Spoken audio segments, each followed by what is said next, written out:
Waking back up in the morning after I went to sleep at night, I found myself in this interesting space. It's like, I know this space. It was this, it's like looking down on your life. It's the place you go for review. And I'm thinking, did I die? Right? Did I die and don't know it yet? Right? Was my first question. Because I had been there before. I remember coming through those fields to do the walk-in, but also in Katie's body, the part of me that had walked out, she had that particular experience, and they are the places, the particular planes that she had to go through to get out. And that's when she had a near-death experience, and the body still has a cellular memory imprint of that very visually, like what it looked like, what it felt like. That was the place that after you go through the weird little tunnel effect, that it goes, and it's light, but not all like bright light blinding you, but you feel like, oh, that was all just a horrible nightmare down there. And it feels really good. And she didn't want to come back when she had the near-death experience. We had to convince her to come back and just to wait to grow the body enough where we could finish the walk-in, walk-out thing.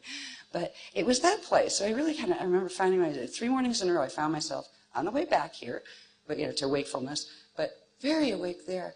And I just felt this most wonderful peace about the whole thing. And I could see stuff really, really clearly as far as what the work was about and what needed to be done and all of those kind of things. And it was like, oh, good, I want to stay here. Can I not go back too? I was like, no.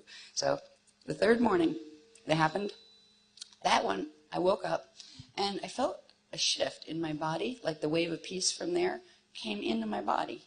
And kind of interesting. And I found myself the whole day walking around in that state of consciousness while being fully aware here too. That was really neat. Yeah. Yeah, and that was right around when I found my father too. My father died in '97, and I've not been able to find him anywhere out there, because I can usually trap people and find out where they are and see if they need help or anything, or at least say goodbye. You know? And I couldn't find Dad, and they just told me, don't worry, he's in process right now. He'll be all right. He's like, great, where is he in process? Can't even say hi. It's like, no, it would not be good for him right now. Before I had those openings, where it felt like the opening came up here, like it was a very distinct feeling right up above the head.